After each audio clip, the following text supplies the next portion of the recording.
subscribe Tito Manny Vlog.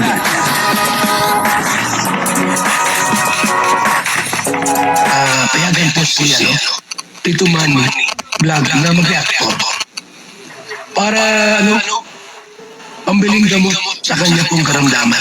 Doon po sa FB page ni Kalinga Prab ay may TikTok at kasama po nila Kalinga Prab etong si Bridget at si Kalinga Edu at may caption na may aabangan. Ayun grabe siguro eto na yung hinihintay po ng lahat.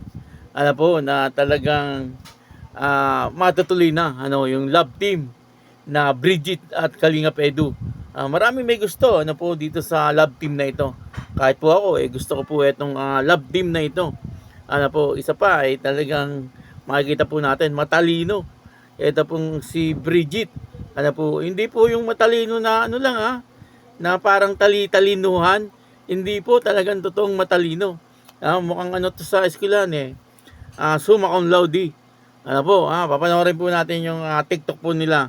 At syempre bibigyan po natin yan ng konting reaction. Pero bago po yan, ako muna po bumabati sa inyong lahat ng magandang umaga, magandang tanghali at magandang gabi sa inyong lahat mga kapatid.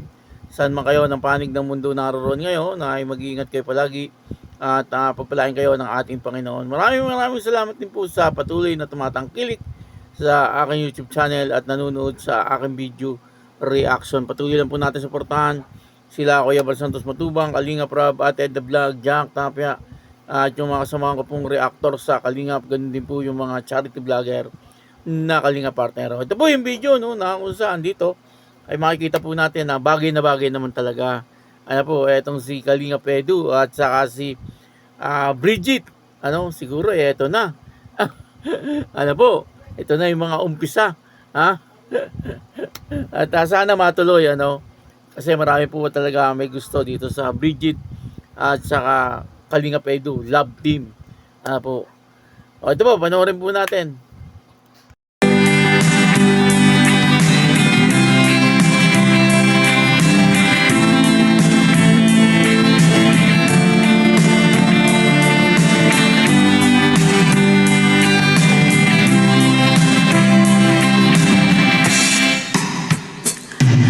Gusto ko laging makita ng aking mga mata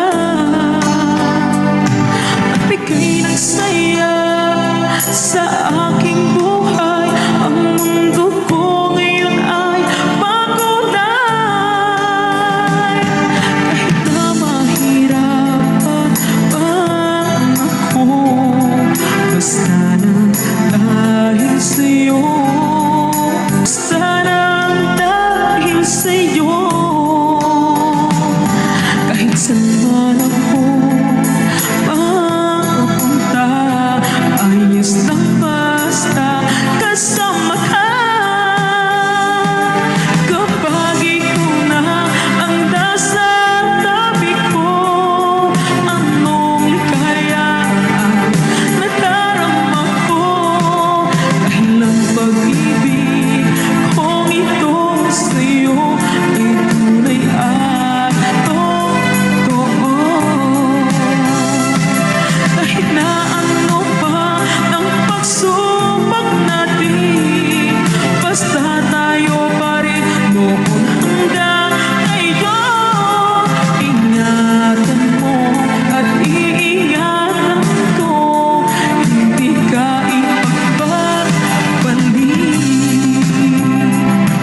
Ingatan mo at iingatan ko, hindi ka ipagpapalik.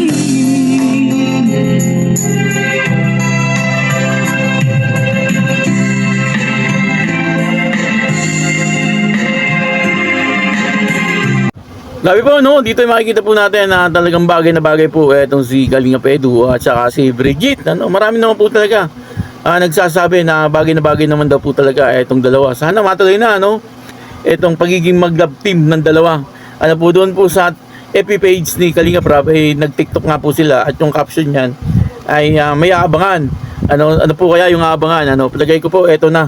Talagang tuloy na ano po, etong Bridget at Kalingap Edu. Maganda, ano, na matuloy, ano po, kasi siyempre, malaking tulong din po kay Bridget, ano po, kapag naging kalab team niya si Kalingap Edu. Kasi, lahat naman po na nagiging kalab team ni Kalingap Edu, ay nagtitrending.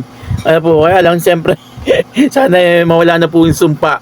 Ano, sabi po ni Kalingap Rob, may sumpa daw po Ano sabi niya po dati, no? Kapag nakaka-partner ni Kalingap Edu, ay nawawala sa Kalingap. Ano po, nawawakwak. Sana hindi po mangyari kay Bridget. Sabagay, matalino naman po itong si Bridget. Bagay na bagay siya kay Kalingap Edu. Ano? Sana, ano, ay maging magkalab team na po sila. Na sa ganon, ay hindi po sinasabi ng iba na kaya daw po si Kalingap Edu ay lalong sumikat dahil daw po doon sa kanyang dating kalab team. Ano? Yan po ang sabi ng iba, no? Kaya daw po si Kalingap Edu ay lalong sumikat ay dahil daw po doon sa dating kalab team. Ano po, na hindi naman totoo yun, ano?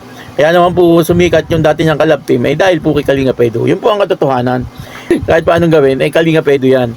Ano po, at kahit siguro sinong i-partner dyan ay magiging trending. Ano po, at yung malaking tulong po ito kay Bridget.